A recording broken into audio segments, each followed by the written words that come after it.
Level with Me. This is my show where I play through games and talk about what I think the level design is doing. And right now we are in the middle of playing Black Mesa Source, a remake of Half-Life 1 and the Half-Life 2 engine. I had the opportunity to work on Black Mesa Source on the level design fairly early in the project, probably around 2006-ish. And right now we're playing the part of the game that I had actually worked on. Since then, the whole project has been through many different hands, so I can't really claim much ownership over this final product anymore. But they've been generous enough to keep a lot of my work in there, so that's always nice. So uh, let's load it up and see what we've got here. Previously, last week, we had played through the first half of Chapter 2, which is Anomalous Materials. This is kind of like a tutorial introduction portion of the game where you're getting used to the world and learning about how everything works and seeing all the stuff going on in the Black Mesa research facility. I like working on this because I don't really like working on naturalistic stuff usually. I like building more artificial environments usually. Um, and I like stuff that I don't really like doing combat design that much personally. So that's also why I liked working on this chapter, because there's not much combat. Most of it is just the fun set dressing architecture stuff with pretty low impact encounter design. So I liked that stuff. Okay, so previously we just ridden down this elevator, and now we're in the second half of this whole chapter. In contrast to the first half had a lot of like teal and turquoise, and it was much more about doing this chemistry lab kind of vibe, where it's like more like livable, more human, more of like a typical lab counter thing.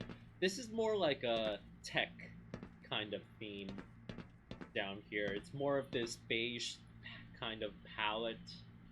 So a lot of it was on my mind was trying to differentiate it meaningfully from the first half of it while trying to keep some continuity somehow. So let's see how I did on that front. First of all, this is one of the first textures I made, this wall texture right here, this very humble wall texture. I hope they redo it, because if you haven't heard the news, Black Mesa Source is doing its full version 1.0 release in March, so congrats guys. I think you've done a really nice job. I hope in the version 1.5 remaster, you can redo my kind of shitty photo texturing job here. It's okay. I kind of just went to textures.com, which used to be called CG Textures. Used to be like the biggest texture warehouse used across all video games, pretty much. Like if you go there, you'll recognize a lot of Call of Duty blood stains and urine stains copied verbatim from textures.com. But I was pulling a Call of Duty here, I think this is the side of a truck. I think that's where this photo source came from. And one thing I was thinking a lot about with trying to reimagine what these textures are... Oh, it didn't save any of my key bindings? I don't think any of my cheats are saved either. Oops. Hold on. Okay, now I can fly. So you'll see here that, first of all, the texture is pretty low res. Actually, it's 512 by 512. I wish I had done it at a better resolution, but you know, back then, 2006, we thought 512 by 512 was already amazing. For reference, the typical wall texture in Half-Life 1, which is 1998, was 128 by 128. So 120 by 120 pixels. So 512 by 512 is 4 times the texture detail. So we thought, wow, this is amazing. Why would we need more than that? Now I would say the typical texture resolution in a video game would be 1024 by 1024 for a wall texture, at the minimum. And that's assuming it's even like a straight flat texture. Now it's probably more common to do a really detailed trim sheet and then model all this fucking detail on top to make it look all fancy. But back then, this is just a pretty flat wall surface. If I turn on the wireframe here, you'll see that it's just, yeah, it's pretty flat, like three triangles, right? Not much detail going on there, not much detail, model detail going on there. So the texture has to carry a lot of that weight.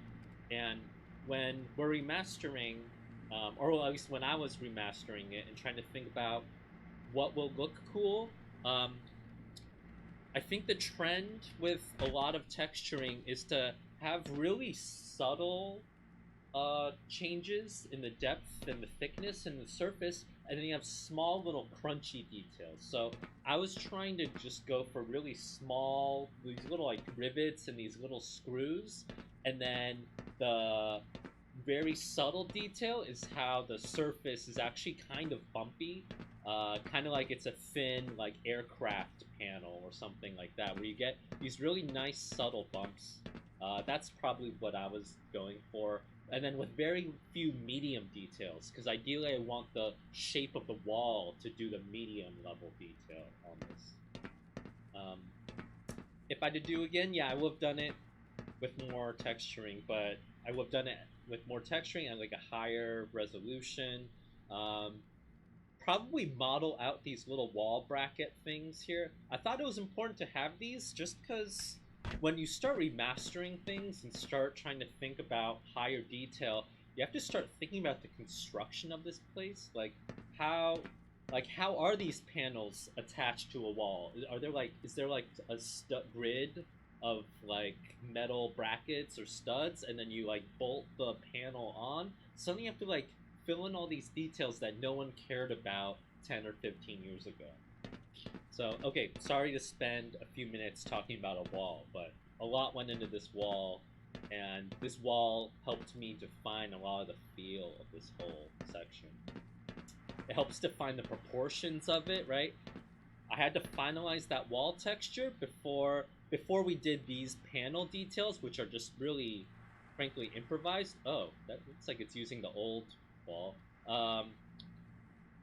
Right? Because you had to finalize this texture before you had to know you had to leave these gaps for these little brackets here. So, level design, environment art, and texturing, a lot of it is like cooking. You have to do things in the right order, and you have to get all your ingredients ready before you start assembling stuff. Otherwise, you might start doing stuff in the wrong order, or you might be doing stuff in like a silly, bad, dumb way. I mean, I'm not saying these rivets make a lot of sense on this construction. Like this here, like that doesn't really make sense. Like this panel is in like a weird L shape. I don't really know what's going on there, but the goal is to have enough detail where it seems like you thought through enough of it, and then you hand wave through the rest of it, even if it doesn't actually make much sense. Anyway, let's keep going. This looks really weird. This model, I think, doesn't have enough sides on it. It's kind of low poly. Compared to this pipe, it looks a lot smoother and more detailed than this big chunky boy right here. And then also the texturing on this electric panel also seems a little bit off. Is this improvised? Is this brushwork? Is that my fault? Did I make that? Oh no, it's a model. Well, maybe art passed that model a little bit. In the chat, Randy Knapp asks, why are there rivets on the outside of this metal patch thing? I don't know. That's just what was there in the photo source. I don't know. It's there. Ask the trucker who had these rivets on his truck. What else is going? Ooh, I really like these. These are like really crunchy texturing wall panels. I like these computer things. Okay, so the theme of this, again, we're shifting away from the chemistry lab vibes of the lab sections before this. and now we're trying to go more into this weird laser tech theme. Is this what happens in physics labs? I don't really know what a physics lab looks like. I didn't even take physics in high school, so I know even more than zero, a little less than zero about physics. But I imagine this is what physics labs like might look like. I don't know. Let's see what else is going on here. Ooh, I like this detail right here. This little camera doohickey right here. Is this taken from Counter-Strike? I don't know. It looks so like fancy and nice. Okay, so one problem with working on a big mod project is that you have a lot of very different styles and a lot of different experience levels of people contributing stuff. So, for example, this camera asset is really well done, I would say, where it has really small details, really small crunchy details, big ones, and look, these bolts have just the right amount of detail. There's some nice ambient occlusion going on in the texturing. That's really nice. And then you look at this prop, and it's like, oh, was this prop done by like the intern or something? Why is the texture resolution so low for such a big thing? So one problem with big projects that aren't super art directed to death is that you have a wild variance in the quality of assets, um, which isn't always the best. But again, I'm just weird and obsessive where I'm examining the texture on. Ooh, I like this. This is a nice panel, right? This panel was like guitar solo to death, and then this one, I mean not to death, guitar soloed into life, whatever. And then this one, it's just like, oh, why is that from Half-Life 1? So, um, but again, I'm just a weirdo who's obsessing over all of this. If you were playing this for real, here's what a player would have done. If they were playing this for real, they would have done this. They would have looked at that exactly for 2 seconds. So, as game developers, we obsess over this stuff, but it's always important to remember to keep a grounded perspective and to sometimes just move on with your life and to let it go. You know, as we say in the Disney movie Frozen, let it go and just move on with your life and build the rest of the level. Be like Elsa, build the rest of your level, okay? Going on here. Oh, these crates. Oh, these crates are actually recreated from the original. I don't think they belong here. Actually, no, they do belong here. Decent set dressing. I'm okay with it. Okay, what's going on here? Okay, so building this was hell. I really hated building this. Let me show you the wireframe on this. So here you can see that a lot of this construction is the red wireframe. And remember, the red wireframe means something that the level designer had to build in the low poly level editor, which is called Hammer. And building stuff with Hammer isn't always the most intuitive because Hammer has a lot of constraints on the 3D geometry you can build. You have to build these primitives called brushes, and every brush individually has to be a convex shape. So if you are not really careful, you could accidentally make a slightly concave shape, and then that'll lead to weird glitches when you go through the map compile stage. Texture alignment is also really annoying. You have to make sure everything is super aligned. I don't know if I did this texture job, but hopefully someone else did, and I just left it to someone else to do.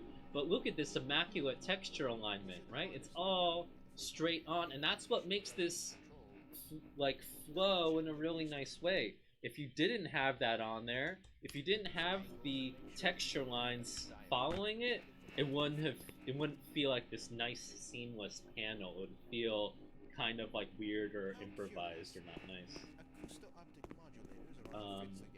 Oh, and I like these light fixtures too. They almost look like just solid white blocks, but there's some very subtle detail going on. But zoomed out, you don't really see that detail. They're almost very like impressionistic. I like it.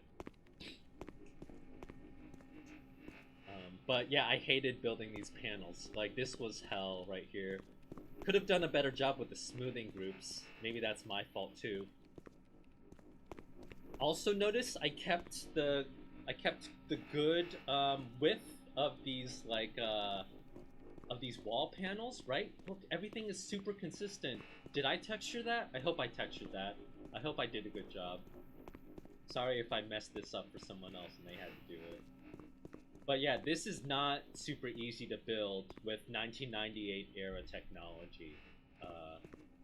I remember hating this. It took me probably like a few days to build that and to get it feeling right. Let's keep going. Oh, people in the chat are saying Headcrab Jesus, good name, says Black Mesa's coming out next Thursday, so that'll break all my save games. Good point. So probably next week I'll probably just load it up straight from chapter 3 and I won't use my save game. So don't worry. Or I can use cheats and just load up whatever map I want. Right? Look at all these maps. I can just load them all up, whatever I want. That's what's good about having console developer access to a game. You actually have control over the game, and then you can play it the way you want. Okay, let's see what's going on here. Oh man, these laser props. I think this got art passed really nicely. My first pass on this was like some really shitty temporary textures I did. Look at how the materials read super nice. The glass reads really well. And then you have this crunchy little coil thing. I don't even know what that coil does or why that's there, but it sure looks important. It looks like a laser thing. Man, oh, and then these brackets. Oh, look at these brackets. Yeah, really well done. And then the metal reads really nice too.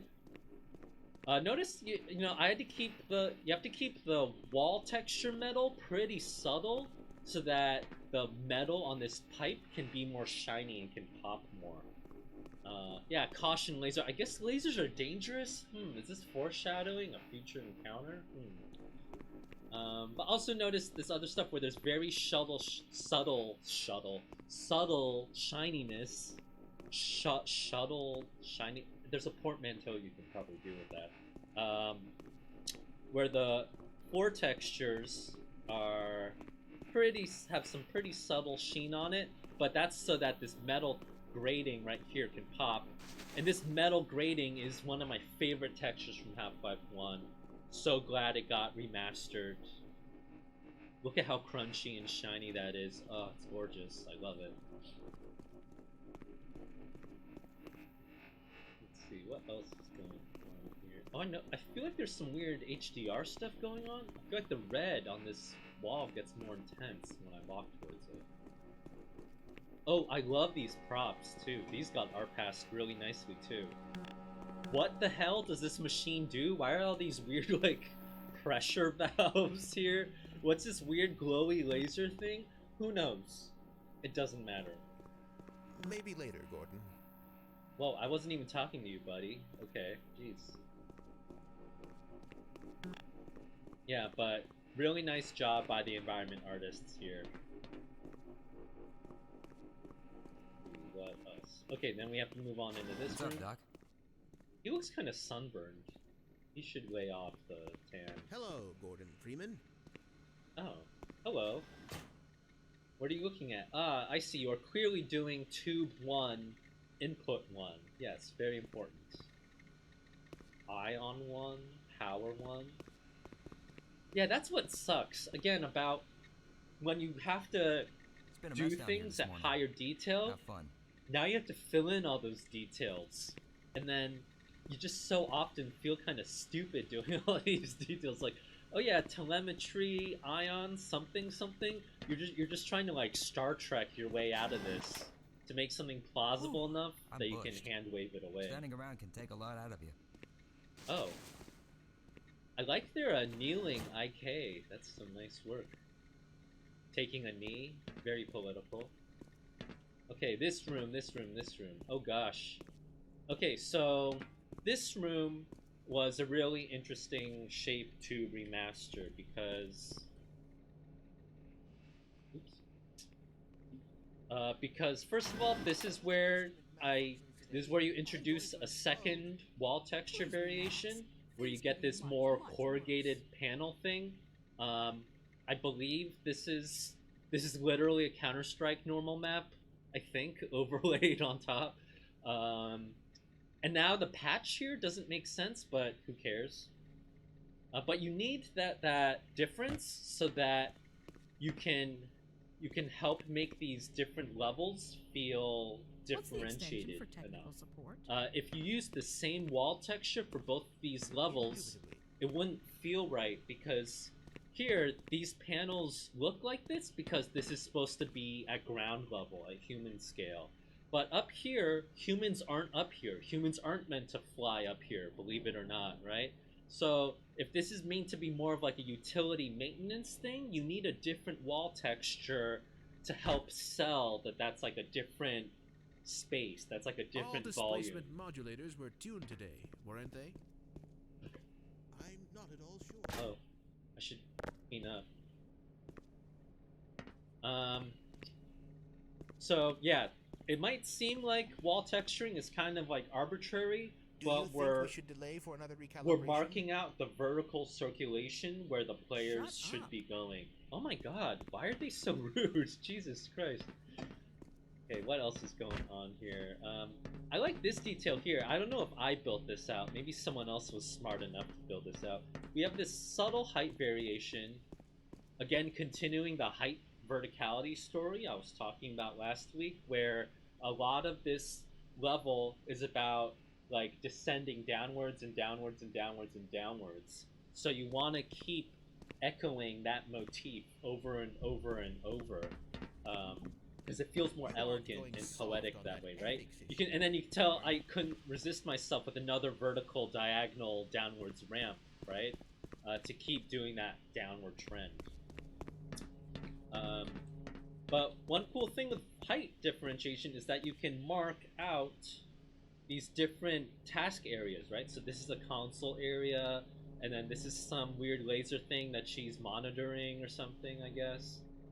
And then you get to mark, okay, like this is not meant for typical human circulation. That's why they can store this toxic waste or coolant right here. Oh my god, it looks really wet and gross. Look at that. Look at the sheen on this. That doesn't look safe, right? Ew. I love this little forklift boy right here. I wanna. Do you mind this if I ask you a forklift boy is my hypothetical son. question? Look at this. Oh. I wish it was I shinier, think so. but can't get too greedy. But like, just look at the crunchy little shape. It's like so unusual, but so industrial looking. Okay, let's keep going. Oh, I would model out. So I think this is a Half-Life 2 texture. I think I would probably model out these vents if you're gonna model something out this big, right? Looks a little bit funny. Although the trompe-l'oeil effect on this texture might be enough. Who knows? What's the extension for technical support? No. Ooh, and I like how they did this. So it's like they've resolved this problem where there's these weird bubbly fluid ion things, and then they're supposed to be connected with each other, and then they resolve that by putting this weird prop here and putting these signs here. So it looks like some kind of machine thing that's connecting them. Yeah, whoever are past that. Well done. Okay, I'm let's not keep going. smug. I'm just better than you. Some shiny things to emphasize that we're playing this not in 1998, but we're playing this in 2020 or 2008.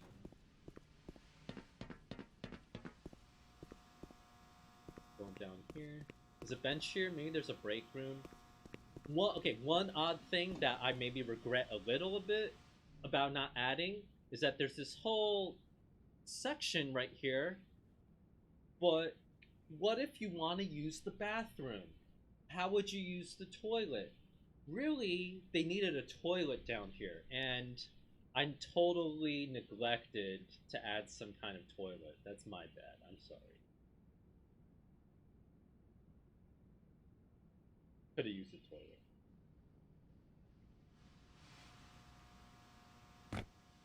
Anyway, let's keep going. Ah, Gordon. There his you normal are. maps Nice are of really you to finally intense. join us, Doctor. We've just sent the sample down to the test chamber. We've boosted the anti-mass spectrometer to 105%. Bit of a gamble, but we needed the extra resolution. I The like the administrator choreography. is very There's some nice concerned detail that we get a going on. conclusive Their analysis faces of look a today's little bit sample. funny, though. I gather he went to some lengths to get it. They're waiting for you, Gordon. In the test chamber. Right. Come on then. I'll walk you down. Okay, so if the voice acting ever feels a little bit funny to you, that's because the original is really weird. Play the original Half-Life 1, and you'll notice the original voice acting and a lot of the story and writing is just super campy and schlocky. It's silly, and that's what a lot of people maybe don't remember about the original. It's silly. It's a B movie. It's schlocky horror, sci-fi horror. It's not meant to be this sophisticated, high literary like watermark that we're supposed to all be aspiring to. I mean, I'm in the thinking end, of a it number ended up between being 1 like and that 1 Googleplex. because Care to guess? the standard of video game writing Of was course. pretty bad. Now I would say we have like Disco Elysium or something, right? And now the standard of writing and voice acting can be really subtle and really nice, but back then I certainly hope those it's backup silly. fusion It's a chunks are in carnival. good shape It's today. a circus. It's funny. Positively. What's wrong? I think there's too much. Is there like subsurface scattering on them? Their faces just seem really red. Like everyone's just really nervous and about to explode. Or maybe that's just how faces are. I don't know. Are you thinking what I'm thinking? Don't See be what's ridiculous. going on here. So this room got remastered a fair bit because in the original it's pretty low detail. I think it's a little bit too big, but Greetings, maybe Eli. this proportion had to be maintained for the laser encounters later, for the lightning encounter in next week, in the next chapter. But I think when remastering Pray this, tell, where could one probably find the more main toner for the inspiration fax machine? here was NASA After mission all this, I don't know control what to style think. things, because in there it's basically like a nuclear reactor rocket engine sci-fi thing, right? So you have to imagine that it's pretty serious, that they have to have this pretty detailed control room, and sure enough they totally do, right? Nice. But you know, that's also the idea behind all these shutters, I think, too, where That that's double the slit shielding they experiment need. really makes you ponder, doesn't it? I'm not at all sure. Let's see, what else is going on here? Nice prop work. Very nice, clean texturing. No complaints here. Okay, and then this is where the retina scanner feels really awkward. I was complaining about this last week, how I think the retina scanner prop is just way too small and doesn't feel big and chunky enough. And then especially the distance here, the retina scanner is just way too far from the door it's supposed to be controlling. I think it feels really awkward. Have you seen my coffee cup? This overlay, the text is too horizontally compressed. I think we need to unstretch that a little bit. What We'll else is be going on laughing here? about this whilst sipping champagne and resting on our laurels. Oh, and then this room. Ooh. I think I missed the set piece where this was Go supposed on, to Gordon. explode. We'll take it from here. So canonically, you'll see that there are these two scientists right here. These are unique scientists where they don't match anyone else in the game because these are technically supposed to be the scientists that you encounter in Half-Life 2. Where this is Kleiner in Half-Life 2, and then this is Eli in Half-Life 2. So that's why they have relatively unique faces, and I believe they're probably copy and pasted, quite frankly, from Half-Life 2. Oh, failure, failure, failure, failure. Oh my god, look at that.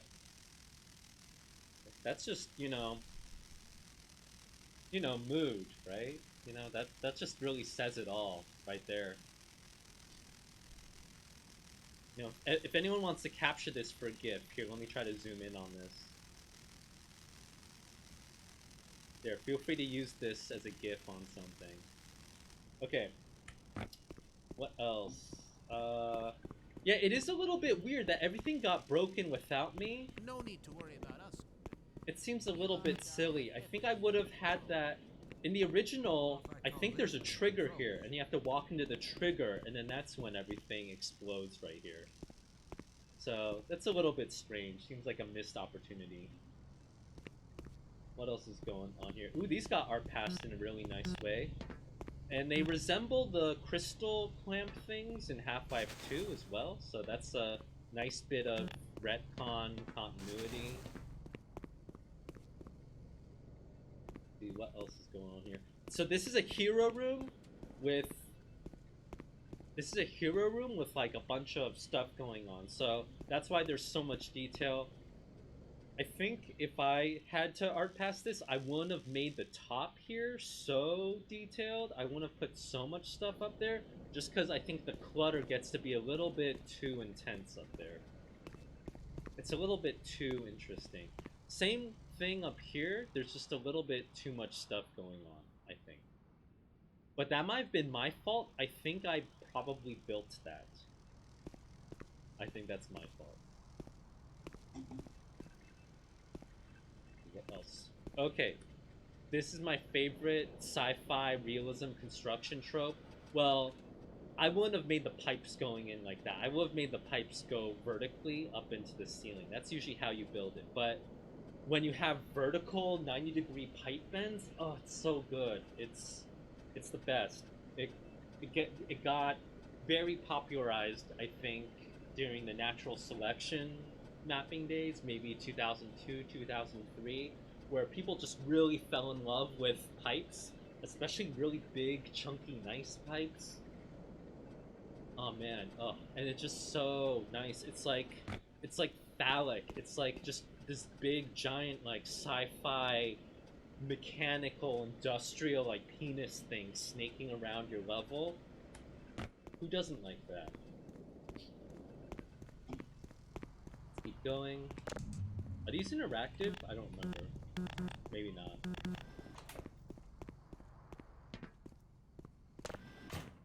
Okay, we're in this elevator. This elevator, the fact that it turns is really, really weird. Like, elevators are never... Like, I think if to build an elevator like this in real life, an elevator that would lower and turn like that, 90 degrees, that would be so expensive and absurd.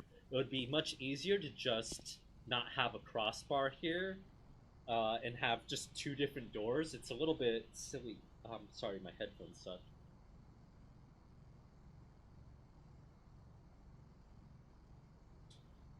So it's just a little bit silly to do that, I think. But we kept it because that's how it is in the original. It also might have just been a programmer showing off this funk rotating platform. I forget what it's calling.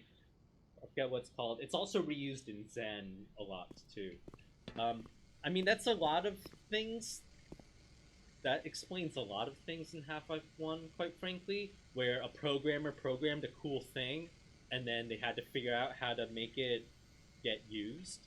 So, for example, that tram ride, that's because a programmer made Funk Track Train, which was a new type of train. It was an upgrade from the original train entity in Quake 1.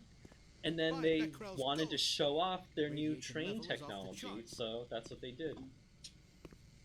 Oh, right here. This room feels a little bit awkward, I will admit. I think I didn't build it like this. I think in my version, I actually had a big tank right here closing this off, because I felt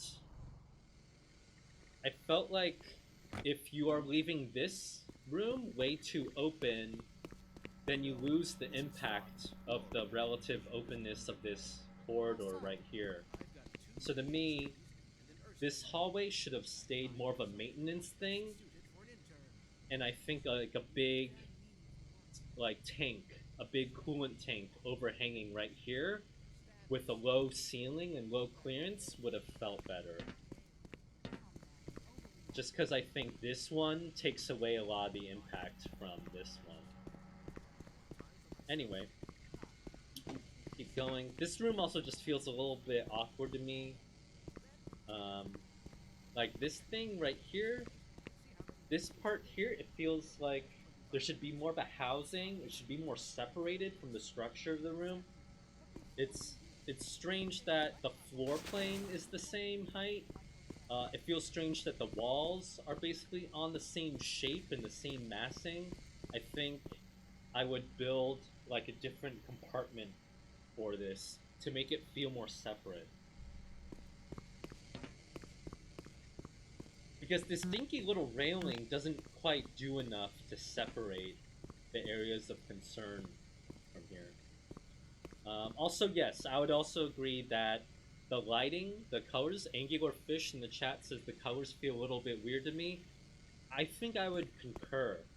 Here, the bright yellow light, I think, is clashing with the green thing, so you get a really strange sunset effect here, where it's a rainbow, and then the color story isn't quite clear. I think I would maybe change these lights to a more neutral temperature color, or even just delete these light fixtures entirely, or just delete the lights. Keep the light fixtures, but delete the lights, and then no one will even notice that they're not throwing any light down. But yeah, I think these glowy thingies end up overpowering a lot of stuff and take too much impact away from this room. But I do like this silhouette. I like that this silhouette mirrors this silhouette of the room right here. It's just like a nice, crunchy, Klingon almost kind of shape here.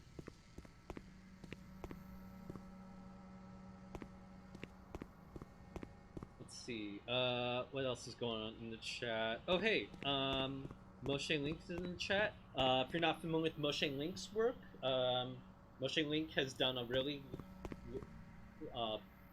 cool batch I'm rather of looking forward to this analysis, modernist, aren't you? brutalist walking simulator type games. So Stop definitely asking check that out Moshe question. Link's work, or if someone wants to drop a link in the chat, feel free to do that. But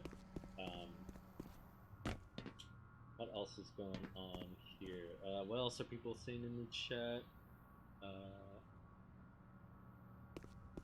I know there was a short time where you could jump over the railing to skip the cutscene. Oh, like right here? Could you do that? Can you still do that? Is that like a speedrunner tactic?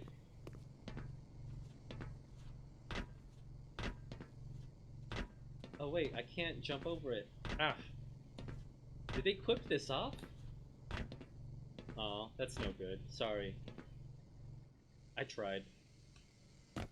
Well, that's another reason why you should put a big, giant coolant, horizontal coolant tank, like a big propane tank, Didn't you boy, read my latest? right here, so that the Shut up. clipping makes more sense. Whoa. Rude. I think I would decrease the probability of that shut up response. It's a little bit too much. This is a nice little crunchy room right here. Wasn't in the original, but it doesn't really make sense to have nothing at the end of this corridor, so it's good to have this little Go lab bother here. someone else, Gordon. Whoa, okay, sorry.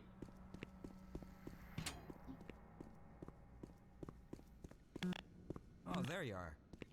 Everybody's been looking for you, hombre.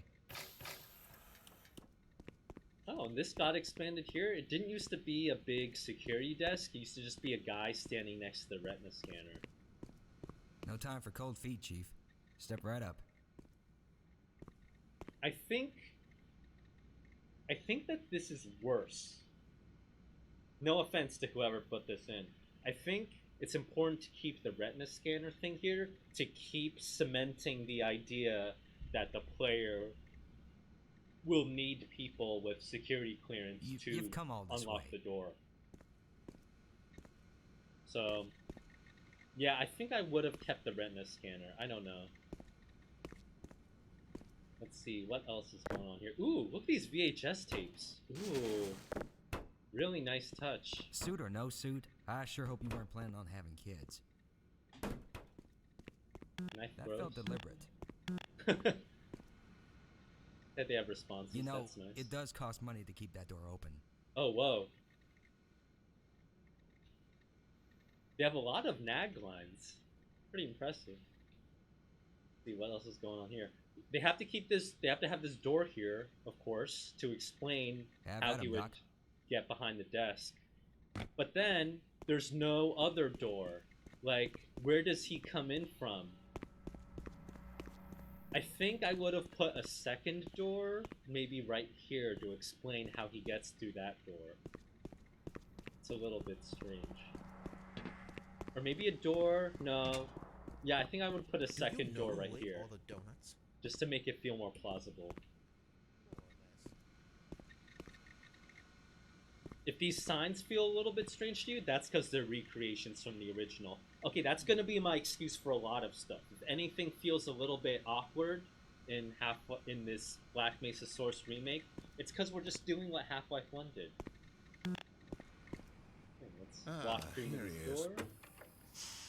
I'm afraid we'll be Now we have to deviating a sit bit from through this standard cutscene. analysis procedure today, Gordon. Listen to Yes, but with good reason. I don't know This who is a that rare is. opportunity for us. This is the purest sample John we've McCain. seen yet. And potentially R.I.P. the most and unstable. Now, as long whoever as we that guy- follow who's that standard look like? insertion I don't know. procedures, everything will be fine. I don't know how you can say that. Although I will admit that the possibility of a texturing, resonance cascade I scenario think is extremely good, unlikely. but it hasn't aged the I just best. don't feel Gordon doesn't need to hear all In this. 2020 now, He's a highly faces are trained all professional. about We've assured the administrator you know, that faces are all about nothing using will 3D go scan wrong. data and all these Yes, fancy subdermal you're right. detail. And Gordon, this is like we a have complete confidence in 2010, you. 2012 style Well, face, go ahead. where we basically Let's let just him in went to now. like 3dart.sk, got the photo reference. If you've ever wondered why people, or you might feel like these faces are familiar, it's because there was a very common character photo source website, I think it was called 3dart.sk, where that's basically where a lot of industry artists got really high you resolution, waiting for nice something, photos to use for character He's just texturing. savoring the moment. Oh. One day he'll look back to this as the beginning So of his there's like illustrious on this career. website, they had photographs of basically just like There's no need one for black guy, performance and that one anxiety, black Dr. guy Freeman. got reused Of course not. across all You're a AAA seasoned games all the pro by time, now. and speaks to a lot of the diversity issues, quite frankly, that have been plaguing video games for basically its entire history. Going on here. Oh, I like these nice drums. Nice bit of shininess here. The floor differentiation, I think, is good. You're just postponing the inevitable. Just And go I like on these and get it big over with. doors. Are they going to close the doors on me yet? When do they close the doors? Now they close the doors on me. Okay, I want the door to be closed because Testing. this door, I love. Everything The doors seems to in be in Half-Life order. 1 are like so good. I love them. This is a remake, a remaster of the texture, lovingly artcast. A little bit too much surface grit. You might need to double the texture resolution on it because it's a hero door, right? It's a really nice door. That way we can bring the anti-mass spectrometer to 80%. But just look and at hold all it there this. until the carrier Look at all the weird, arrives. all that nice like edge detail. So good. And the color too, it's this nice bright orange that you don't see often in games. And now we're in the anti-mass spectrometer, Is sorry, this thing or on? AMS. Gordon, climb up and start the rotors. This is also called the test chamber. Other characters in Dr. Half-Life 1 Freeman, also refer to this as the please. barrel. It's very clear why it's the barrel. It's this big, tall, round room. The construction of this test chamber is probably one of my regrets here. It's my fault. I built it. The angles on it are just really odd Gordon, are you not hearing because me? I was Climb up building and it start the with rotors, brushes. please. Here you see it's all just red wireframe. And just note that on some sections, the proportions on these weird little cavity things are really off, right? Like, look at how odd this looks, or look at how odd this one looks. That's because I was like trying to hand build everything and keep everything on the grid, and it was just so like, yeah, just not good. Like now, if I look at it now, it looks really strange and oddly constructed, and I feel ashamed, and it's all my fault. Um, but it's really hard to build tilted diagonal things while also building on a curve, you know? Even the whole footprint of this room is actually a really strange, not quite cylinder thing. It's actually a kind of boxy cylinder. You'll notice it's not, you know, it's a weird octagon with where the diagonals are a little bit too foreshortened. Anyway, what I'm saying is I'm sorry for all my sins. I'm sorry. I messed it up. It's my fault. Um, but I was doing the best I could. And you know, you prototype it, you gray box it, and then you art pass it once, thinking it might get art passed again later, and then it doesn't because you run out of time. Sorry. Okay, so what else is going on here? Okay, things that I did do right about this room though.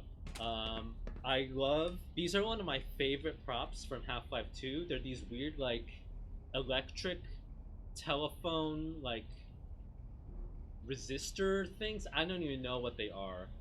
But I just love that they're these small crunchy like handle detail. Like I can imagine like gripping them almost. Um, they're probably one of my favorite props. I think I spam them all over, right? I have one here. There's one over here too. Why is that there? What is that even? I don't know. Who cares? But it's just this cool, kind of curvy, small mechanical detail you can add to make things read more mechanically. Let's see. What else did I do? Oh, this is also one of my favorite light fixtures. This is reused from Half-Life 2. This is from Eli's lab in Half-Life 2. It's the very simple, boxy light texture with a slight curve to it, but there's lights on the top and the bottom. So it's very versatile, especially for mechanical stuff where you want a dramatic uplight. It feels really nice. Let's see, what else is going on here? I like... Let's see... I think I painted this texture, and now it's way too low resolution. Oh my god, I'm so sorry. I think this is a 512 by 512, and then I've mirrored it along the quarter axis. So really this should be probably double the resolution now because it's such a key ground thing, and you should probably model out the trims so it looks a little bit better. Now it just feels a little bit too simple.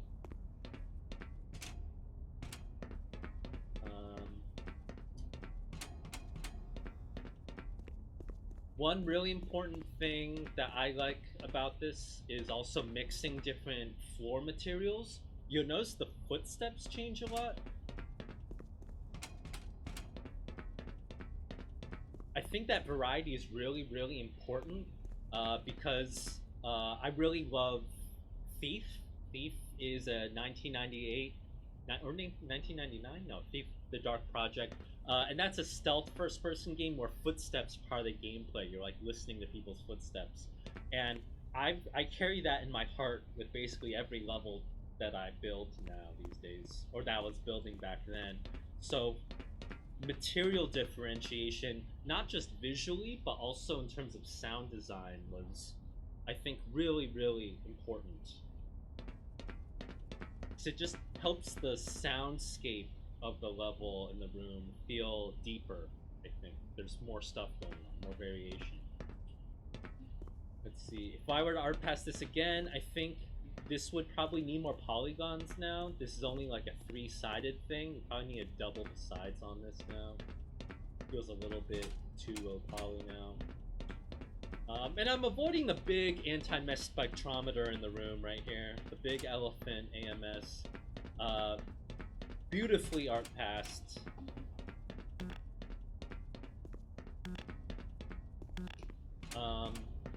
Shout out to some of the art directors who worked on Black Mesa. I think when I was doing it, a lot of it was by a guy named Brian Dale or Brady Dale.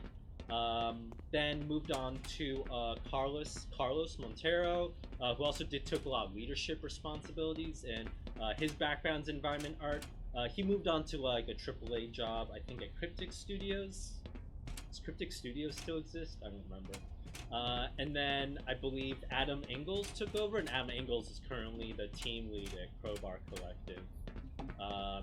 And just beautiful job on this. I think this is one of the really nice examples of a guitar solo thing that was worth the guitar solo. Like, oh my god, look at all these nice, and there's like little patchwork on the pipes. Look at this really subtle, really nice specular little bevel on this seam right here, just to make that pop a little bit.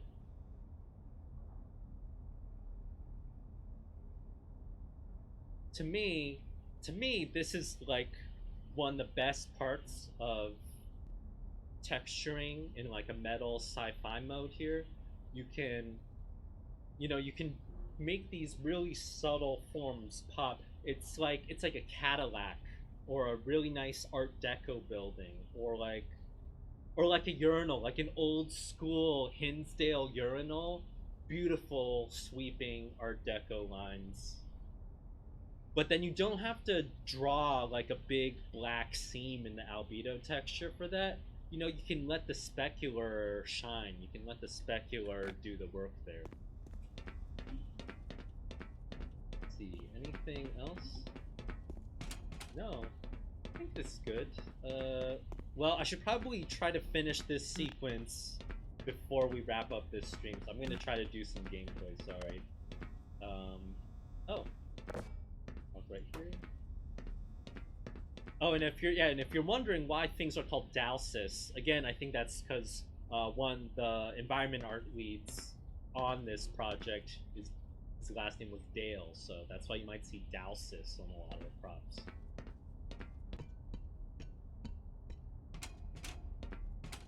Let's see. Oh my god, and I totally forgot this upper like turbine housing thing. Oh my god. Ugh. Such good work.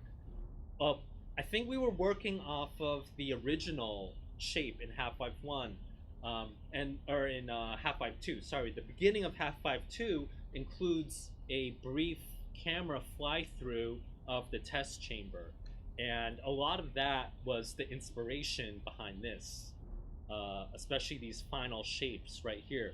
Basically just took those shapes and ran with them, added all these extra pipes and details to it.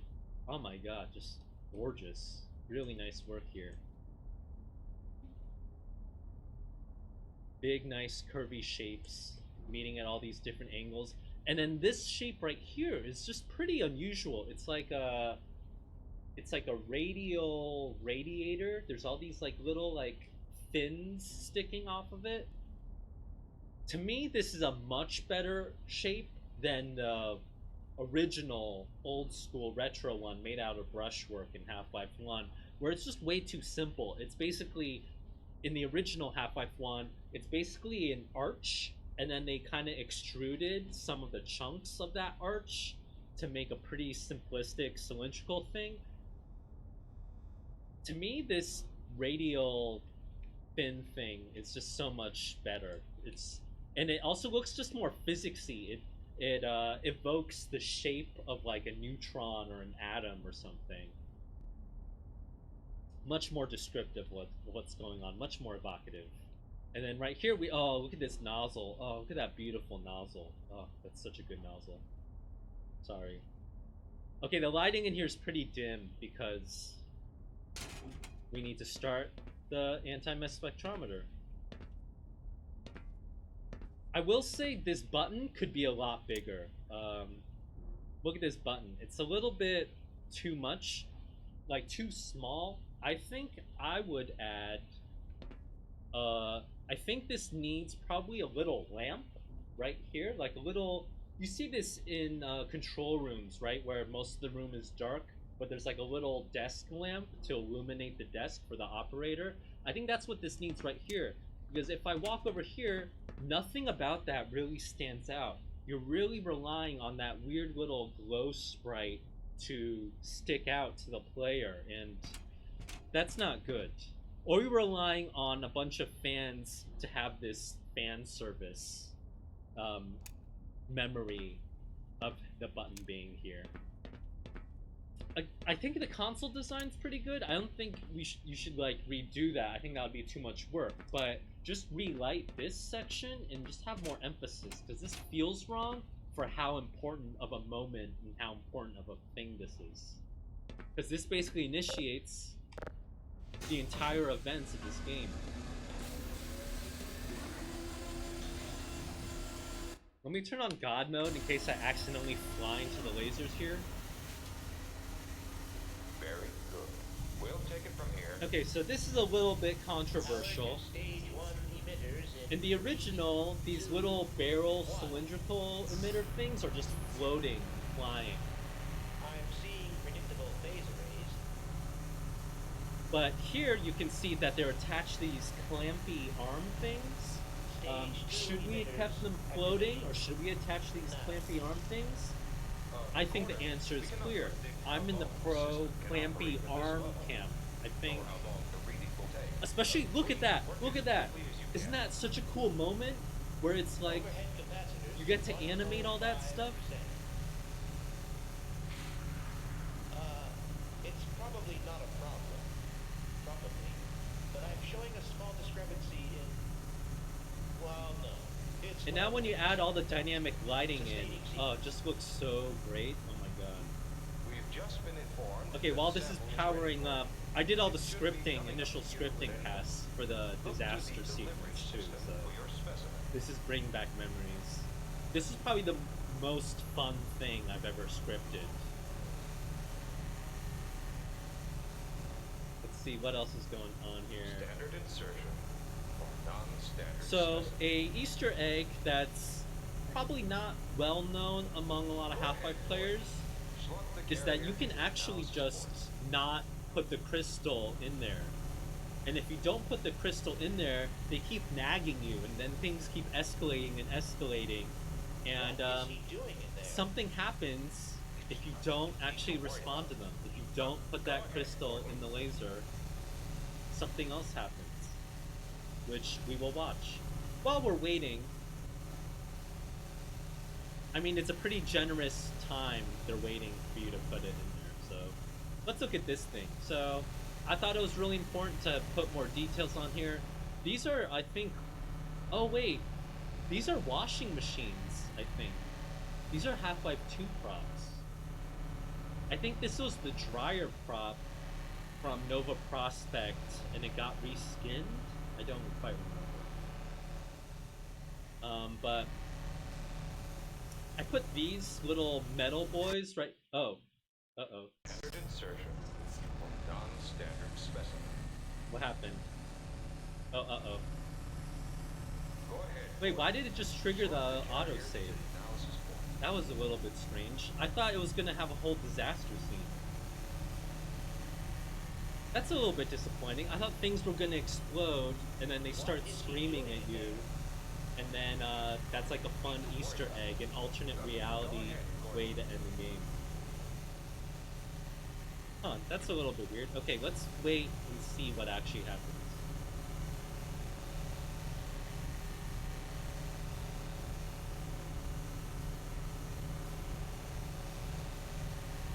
Also, just look at the HDR is doing some really nice work there with these glow sprites up there.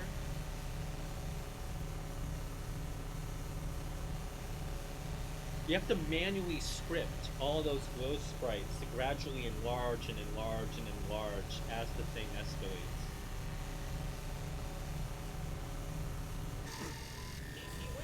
Oh, there's the disaster. Oh, looks like I died. Oh, that's a little bit too instantaneous. Oh, I don't like that. Okay, note to Black Mesa devs for version 1.5. Draw out that Easter egg. Have stuff start shaking, make things turn green, and then shoot the beam that kills the player. That's a little disappointing.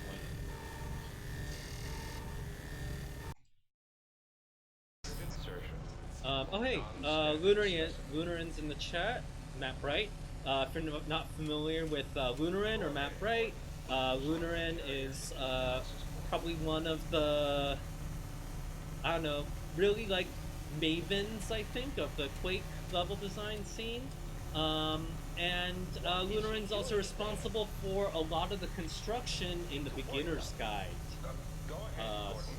by the auteur of Stanley Parable. So if you ever play the beginner's guide, he built a lot of it. And in the chat, Lunarin notes that it's a strange artifact of linear authored games that the player always has the option to just refuse. And that devs have to respect that choice against their will by creating potentially a lot of extra content of NPCs nagging the player and such. Oh gosh. Yeah, that's totally true, right? These days now you just have an infinite nag. I guess that's what a modern AAA game. Oops, I just triggered that. Oh, Lunarin just corrected me. Lunarin only worked on the code for Beginner's Guide? My bad, sorry. I thought you did the construction. Okay, let's go ahead and do some gameplay. Let's do a gameplay. So this is one of the most signature epic sequences of Half-Life 1. So we have to put a lot of work into making sure this feels like we put the proper amount of production value in it.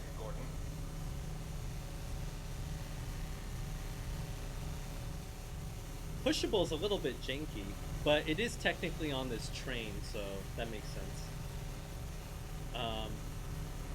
Oh, sorry. Oh, I'm sorry. It was all Coda. I'm sorry. Not code. Coda. My bad. Yes, Coda built all of the beginner's guide. Sorry.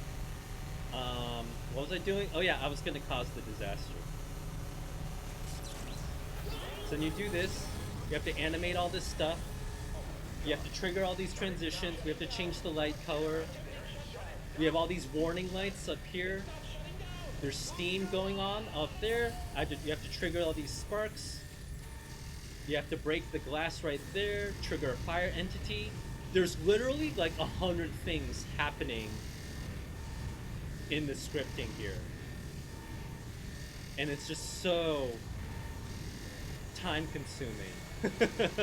It's so much work to build.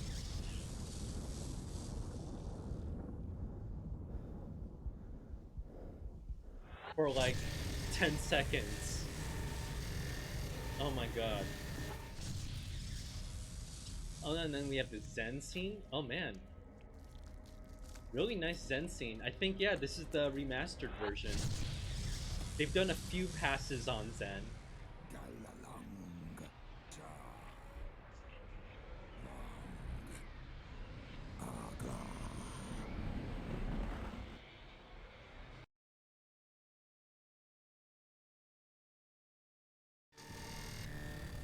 And then that's the next chapter.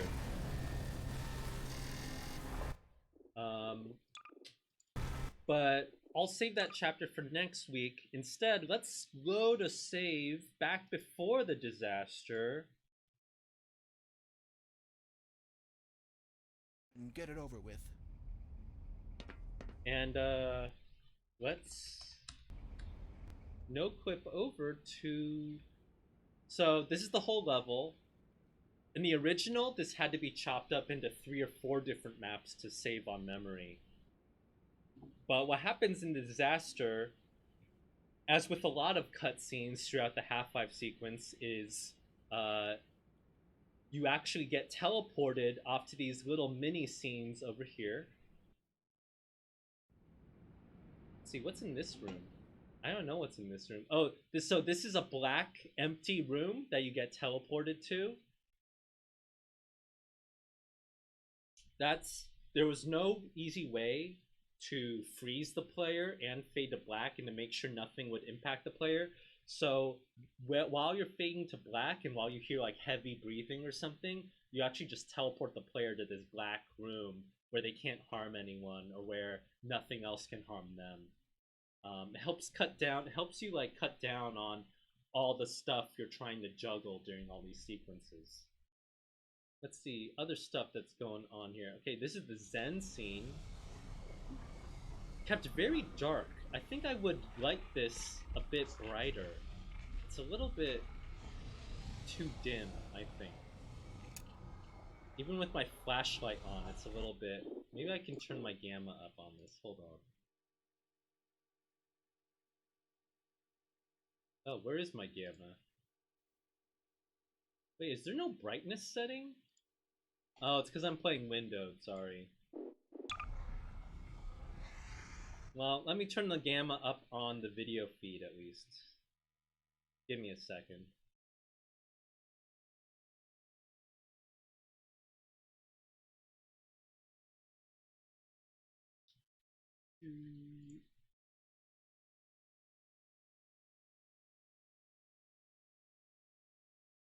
There we go.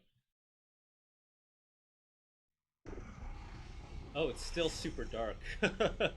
I think the fog is just very aggressive here as well.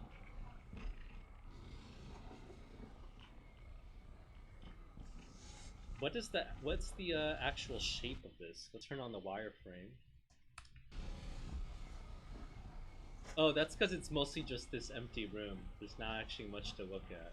Okay. And then let's look at the other Zen scene, which might have more fun stuff going on. Uh-oh, I'm lost now. Where are we going?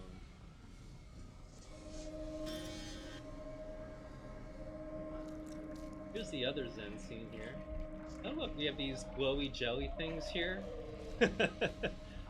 Foreshadowing the alien world that we travel to at the end of Half-Life. These are some nice crystals. Nice art pass. What else is going on here? Here's a nice little bull squid boy here.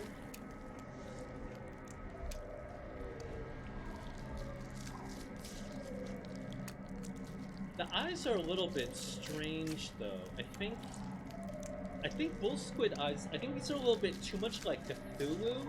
I think on the original bull squid enemy design, they were more kind of like reptilian. Like the eyes were more on the sides of the head than in the front of the head.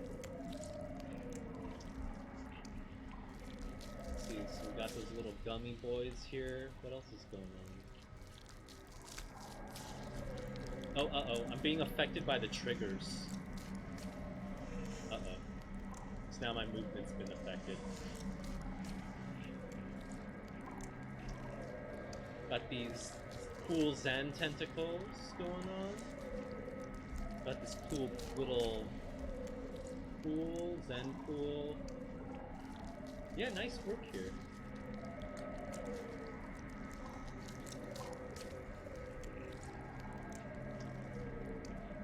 I think what I like about their approach to Zen is, I think their first pass on Zen was way too brown and muddy.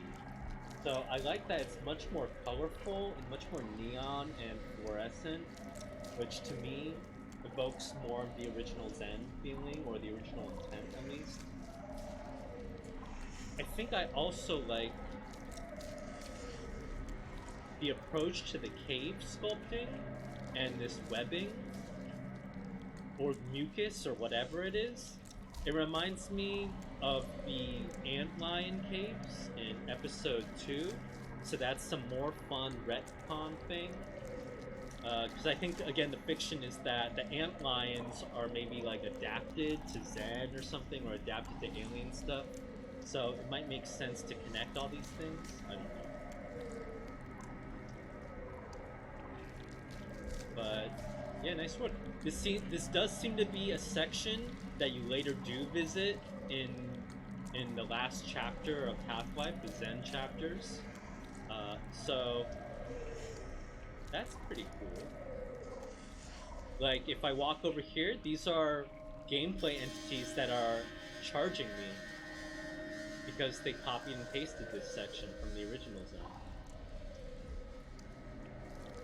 So that's nice.